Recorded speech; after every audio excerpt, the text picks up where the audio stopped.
తెలంగాణ రాష్ట్రంలో పార్లమెంట్ ఎన్నికల రాకముందే రాజకీయ వేడి పెరిగింది. ప్రస్తుతం తెలంగాణ రాష్ట్రంలో టార్గెట్ 12 పెట్టుకొని కాషాయదళం అడుగులు వేస్తుంది. ప్రస్తుతం బీజేపీ వర్సెస్ కాంగ్రెస్ మధ్య తెలంగాణ రాష్ట్రంలో పార్లమెంట్ ఎన్నికలు జరగబోతున్నాయనేది స్పష్టమవుతుంది. ప్రస్తుతం ఇదే అంశంపైన మనతో మాట్లాడేందుకు రాజ్యసభ సభ్యులు డాక్టర్ కె లక్ష్మణ్ గారు ఉన్నారు. మాట్లాడించేటటువంటి ప్రయత్నం చేద్దాం.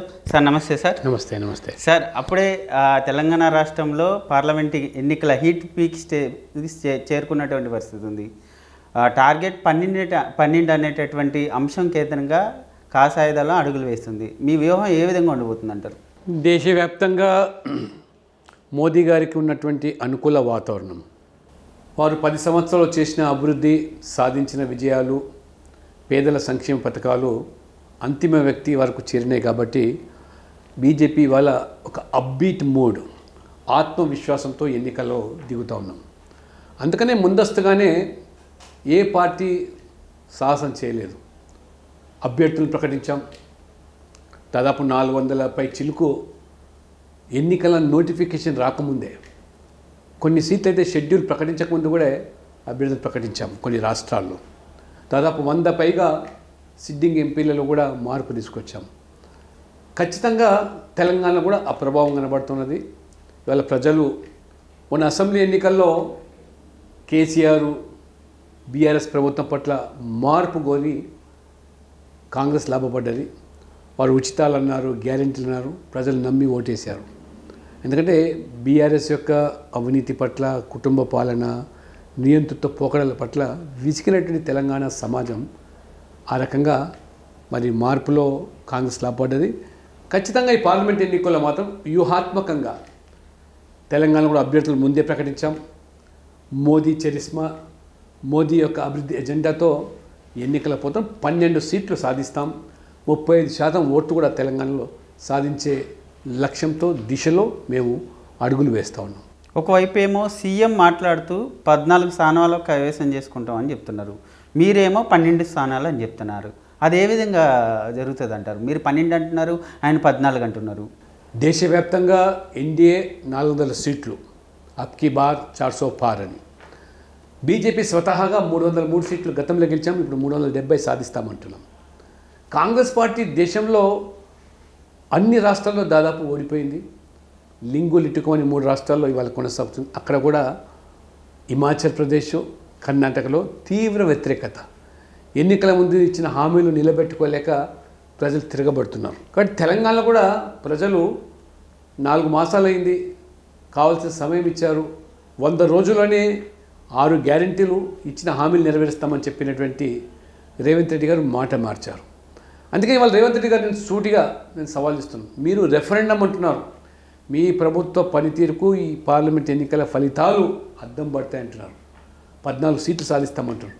ఒకవేళ 14 సీట్లు సాధించకపోతే మీ ప్రభుత్వం వైఫల్యం చెందిందని ఒప్పుకుంటారా? దానికి మీరు నైతిక బాధ్యత వహిస్తారని చెప్పి నేను మీ ద్వారా రేవంత్ రెడ్డి గారిని కూడా నేను ప్రశ్నిస్తూ ఉన్నాను. తెలంగాణ రాష్ట్రంలో కాంగ్రెస్, బీఆర్ఎస్ కంటే అందరికంటే ముందే బీజేపీ 17 పార్లమెంటు స్థానాలకి అభ్యర్థులను ప్రకటించి ముందుకెళ్తుంది. ప్రస్తుతం ఆ 17 మంది పార్లమెంట్ అభ్యర్థుల్లో దాదాపు ఇతర పార్టీల నుంచి వచ్చినటువంటి బలమైన నేతలకి టికెట్లు ఇవ్వడం జరిగింది. మరి కాషాయదళంలో ఉన్నటువంటి శ్రేణులకి, కొత్తగా వచ్చినటువంటి నేతలకు మధ్య సమన్వయం కొంత లోపించింది అనేటటువంటి వార్తలు వినిపిస్తున్నాయి. దీని మీద ఏమంటారు? అంటే ఇవాళ తెలంగాణలో బీఆర్ఎస్ పార్టీ ఒక ముగిసిన అధ్యాయంగా, మునిగిపోయిన పడవ. అసలు ఆ పార్టీకి సిద్ధాంతం లేదు, ఒక స్ట్రక్చర్ లేదు పార్టీకి. కేవలం తండ్రి కొడుకుల పార్టీగా నడిపించారు. విసిగిపోయిన ప్రజలు, నాయకులు అక్కడ మోదీ వైపు ఆకర్షితులవుతున్నారు. మోదీ పని విధానం నచ్చి బీజేపీలకు వస్తూ ఉన్నారు. కాబట్టి అందులో గెలిచే అవకాశం ఉండి మోదీ పట్ల అభిమానంతో బీజేపీ విధానాలకు ఆకర్షితులు వచ్చే వాళ్ళకు స్వాగతిస్తున్నాం, కొంత టికెట్లు ఇస్తున్నాం. కొత్త పాతలో తప్పకుండా సమన్వయం చేస్తాం. పాత వాళ్ళకు కొంతమందికి పోటీ చేసే అవకాశాలు రాకపోవడం సహజమే. కానీ వాళ్ళ పార్టీని ఇన్ని రోజులు పట్టుకొని, సిద్ధాంతాన్ని నమ్ముకొని పనిచేసిన వాళ్ళకు ఏదో ఒక సమయంలో పార్టీ గౌరవిస్తుంది. కేంద్రంలో మళ్ళీ మేము అధికారంలోకి వస్తాం, ప్రభుత్వంలో కూడా వారికి సముచితమైనటువంటి స్థానాలు కల్పిస్తాం. కాబట్టి వాళ్ళ పాత కొత్త సమన్వయంతోనే ఈ ఎన్నికల బరిలోకి మేము దిగుతాం. ముఖ్యంగా కాంగ్రెస్ పార్టీ కంటే ముందు నుంచే బీజేపీ అగ్రనేతలు అమిత్ షా కానీ మోడీ కానీ బహిరంగ సభల్లో పాల్గొనడం, రోడ్ షోలు, ఇప్పుడు మళ్ళీ అగ్రనేతల ప్రచార కార్యక్రమాలు ఏ విధంగా ఉండేటటువంటి తప్పకుండా మళ్ళీ ప్రధానమంత్రి నరేంద్ర మోడీ గారు కనీసం తెలంగాణ రాష్ట్రంలో 5-6 భారీ సభలు పెడతాం. అమిత్ షా గారి సభలు, రోడ్ షోలు, జేపీ నడ్డా గారు జాతీయ అధ్యక్షులు వారి కార్యక్రమాలు, ఆతో పాటు ముఖ్యమంత్రి ఉత్తరప్రదేశ్ యోగి ఆదిత్యనాథ్, రాజ్నాథ్ సింగ్, ఇంకా నితిన్ గడ్కరీ, నిర్మలా సీతారామన్ గారు, ఆ రకంగా బీజేపీ పాలిత రాష్ట్రాల ముఖ్యమంత్రులు, తమిళనాడు నుంచి అన్నమలై, ఖుష్బూ, తమిళసాయ్, ఇలాంటి అనేక మంది కూడా, వీళ్ళంతా కూడా వారు మేము కార్యకర్తలు, ఇవాళ నాయకులు ఎదిగినారు.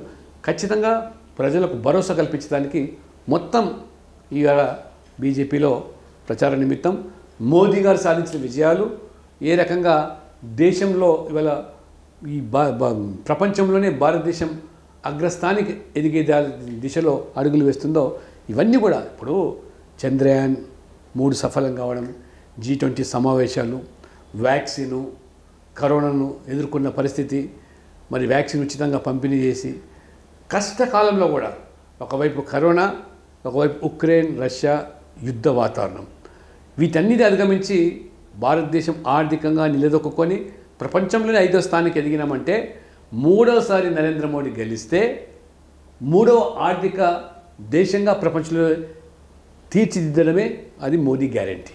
ముఖ్యంగా సీఎం రేవంత్ రెడ్డి బీజేపీ మీద మాట్లాడితే టార్గెట్గా ముందుగా మిమ్మల్నే టార్గెట్ చేస్తూ మాట్లాడుతున్నారు. దీనికి ఏమైనా కారణం ఉందంటారా? కారణం ఏం లేదు, ఉన్న వాస్తవాలు స్పష్టంగా చెప్తున్నాను నేను. ఎందుకంటే డొంక తిరుగుడు మాట్లాడలేదు. తప్పకుండా భవిష్యత్తు తెలంగాణలో బీజేపీది. కాంగ్రెస్ దేశమంతా కూడా కనుమరుగైన తర్వాత ఎక్కువ కాలం మనుగడ ఈ రాష్ట్రంలో కాంగ్రెస్ కొనసాగదు. కాబట్టి ఇవాళ రాష్ట్రంలో ఎప్పుడు ఎన్నికలు జరిగినా బీజేపీకి అధికారులకు వస్తుందని చెప్పి నేను పదే చెప్తున్నాను. కాబట్టి ఆ ఎన్నికలు 5 సంవత్సరాలకు వస్తాయా 2 సంవత్సరాలకు వస్తాయని నన్ను ప్రశ్నిస్తాను. 5 సంవత్సరాలకు ఎన్నికలు, మరి ఈ ప్రభుత్వం సజావుగా పాలననిచ్చి ఇచ్చిన హామీల మేరకు 6 గ్యారెంటీలు అమలు చేసి ఆ రకంగా 5 సంవత్సరాలు కొనసాగాలని నేను కోరుకుంటున్నాను. అది ప్రజాస్వామ్యం ప్రక్రియ. కానీ మీరు అమలు చేయకుండా ఇచ్చిన హామీలు ప్రజలు తిరగబడితే, లేదా మీ పార్టీలోనే అంతర్గత కళాలు మరి కలిసి, లేక ఒకరి మీద ఒకరు దుమ్మెత్తు పోసుకొని మీరు ప్రభుత్వాన్ని మీ అంతలు మీరు కూల్చుకుంటే నిలిపేదానికి మేమేం సిద్ధంగా లేము. ఖచ్చితంగా మేము ఎన్నికల ప్రక్రియ ద్వారానే ఈ రాష్ట్రంలో మేము ఈ ప్రభుత్వాన్ని పడగొట్టాలనే ఆలోచన కించిత్తు లేదు మాకు.